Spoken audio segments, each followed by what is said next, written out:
as if it were a plot from the new Indiana Jones meets Avatar movie.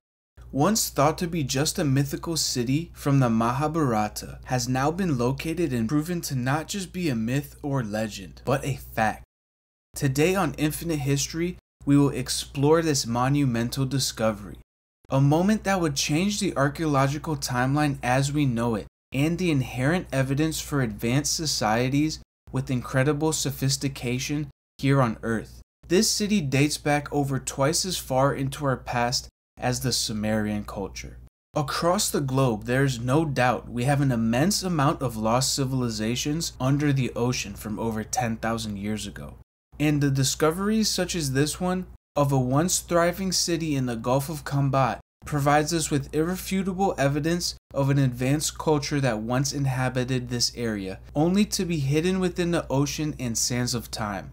Over the past 15 to 20,000 years, the sea level has risen 400 feet or some 120 meters across the globe to what can only be described as several cataclysmic events, causing massive melting of the ice sheets here on Earth.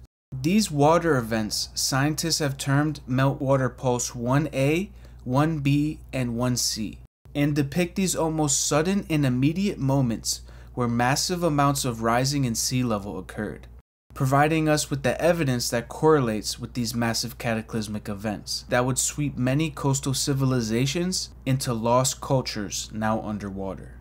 Many of these coastal regions around the world are now oceanic zones, leaving behind hidden treasure and fragments of ancient thriving metropolises for us to find and rewrite history with. In the early 2000s, the National Institute of Oceanography was commissioned by the Indian government to conduct an archaeological survey of India's coastline in the Gulf of Kambat, discovering something amazing along their journey underwater in the Gulf of Kambat some 7 miles offshore. This would change the known history of India and the entire world forever. Once thought to be just a mythical city, now proven true. It is clear that the Mahabharata is much more than just a fictional writing and is a factual textbook and guide written by our ancestors. Discovering many artifacts including stone sculptures, terracotta beads, bronze, iron, and copper objects, different stone structures, pottery shards dating back to 5,500 years ago, and, amazingly, some wooden artifacts that would allow us to carbon date this site to over 9,000 years ago. It is clear that this city was inhabited for many thousands of years prior to the massive rise in sea levels and probably throughout several periods of different cultures, right around the time of the Younger Dryas cataclysmic events. This is truly one of the most groundbreaking finds in the 20th century. The question is, how long was this city thriving prior to 13,000 years ago? And how deep into antiquity does it dive? What is said to be the city of Lord Krishna has now re-emerged from under the sea and come back to life, begging for more exploration to be done here. In Sanskrit, the word dwar means door or gate, so Dwarka was the gate to Western India, a thriving port city conducting trade with Africa and the rest of the Western world. It is clear the Vedas are true, and what has been found here near Gujarat off the west coast of India underwater adds even more weight to the mountain of evidence supporting these ideas.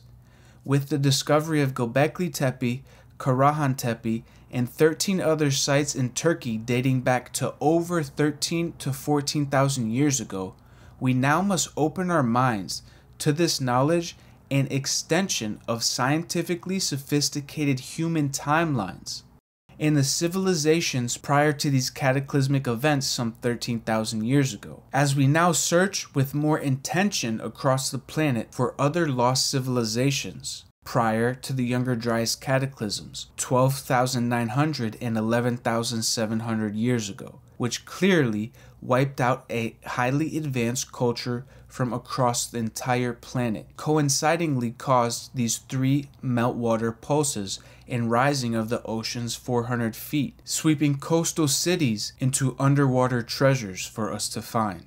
These cataclysmic events align with possible comet impacts, which we now have the evidence of with the Hiawatha crater in Greenland, and solar events that would trigger massive flooding events, megastorms, and the supervolcanoes to erupt, along with massive earthquakes. You could imagine just how chaotic this time would be, and how hard it would be to truly keep a record of what happened. Clearly, with the evidence of Dwarka found under the sea, we have a scientifically sophisticated culture stretching into the last precessional cycle some 12,000 to 26,000 years ago. Now, with this knowledge over the coming years, hopefully the Indian government will do more in-depth exploration and high-quality LiDAR scans of the entire Gulf of Kambat, so we can further our understanding of the true size and scope of this city that is estimated to be comparable to the size of Manhattan in New York. For it is clear we have a magical and mystical lost city here under the sea. Nobody can deny that.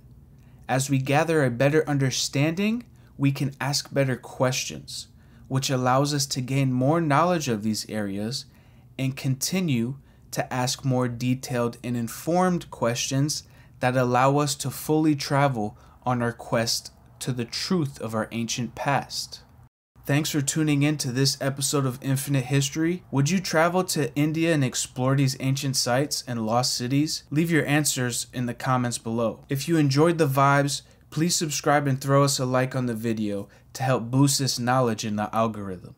See you next week for a video on the proven age of the Sphinx being over 20,000 years old. And remember, nothing is set in stone besides the pyramids.